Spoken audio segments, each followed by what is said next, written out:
got back from Menards, getting all the tools set up to run the project.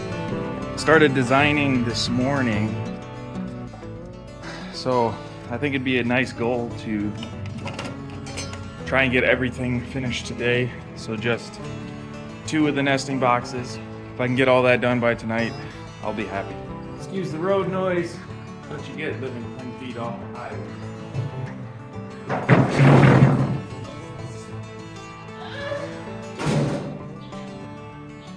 I'm gonna try to use the trailer as a table just like last time when I did the chicken coop.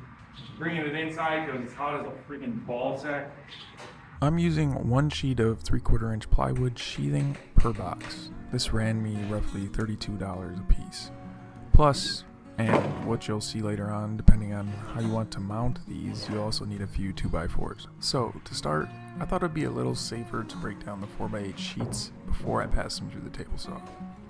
I suppose I should also note there are probably more safe ways to get this job done, but I still have all 10 fingers, so it seemed to work just fine. I also just moved, so I'm still in the long, ongoing process of getting my shop set up. Between work and house chores, time's been cut pretty short, but I'm making progress. I'm just hoping I'll get it all done before I have to move again. Enough about me. You guys came here to look at these nesting boxes. If you really wanted to, you could break the whole thing down with just a regular circular saw, which actually wouldn't be too difficult as long as you had some sawhorses or a table or something to set it on. I have this fancy table saw that I just purchased for another chicken coop project, so I might as well use this, but it's not necessary. Don't you love hearing that from YouTubers? You can do this with just a regular tool, and then they bust out like $1 million worth of equipment. Good stuff, good stuff. This is one of my more simple projects that I've been working on recently, and I've decided I'm going to try out something for you guys. After I was finished with the design, I went ahead and made some drawings to go with it, and I'm going to be making those drawings available to anyone who watches this video for free. Just click the link below and head over to thileindustries.com after the video is done. Don't go before, go after. These are 12x12 nesting boxes, and the drawings include everything you need to know to get started. All I ask for in exchange is if you found value in either the video or drawings, drop a few lines in the comment section and give the video a thumbs up. So if you follow the drawings, it's pretty much just cut everything and assemble it. I used 16 gauge finish nails, but I imagine you could use screws. Just make sure to drill a pilot hole first. I didn't include assembly instructions in the drawings because what fun would that be? So I'll share a few strategies here. As you saw, I started by nailing the back and either the top or bottom together first. The sequence isn't super important, but what is to make sure you only use 1 nail or screw at a time. Start at the top of the joint, throw a fastener in, then you can use that as a pivot to square up the bottom of the joint. Alright, I got you all the way down here with it. So to make it easier on myself to set the spacing, I could just measure 12 inches out, but it's almost like it was designed to be made simply 12 inch by 12 inch box. This is a 12 inch piece.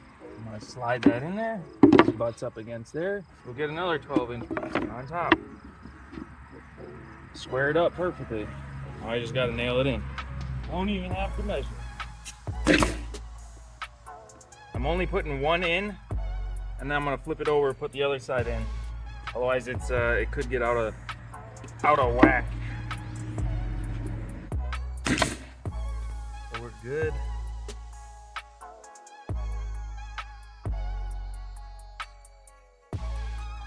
Okay, well, thought I should mention I did mess up a little bit.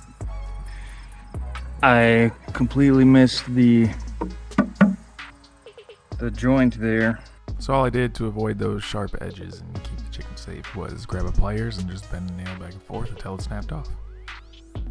Next, we're going to go ahead and put the lip on. That's just to retain all the shavings inside the coop. And then the roost bar.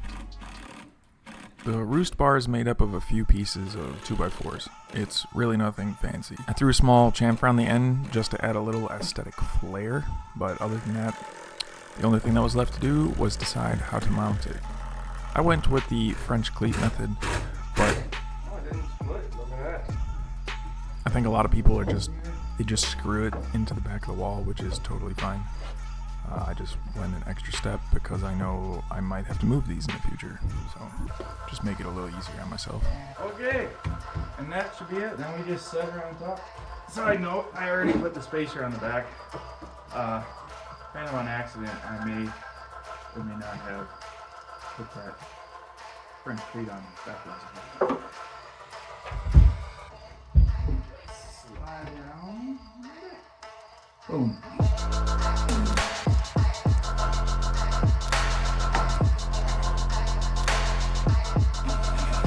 Just finished up. It's about 6 o'clock. Started around 3. Took me about 3 hours to make them, like everything. The first one took a little longer. Second one took about like half the time. Yeah, there they are. Pretty simple. Simple, quick design. You don't need anything fancy. Anyways, hope you enjoyed the video.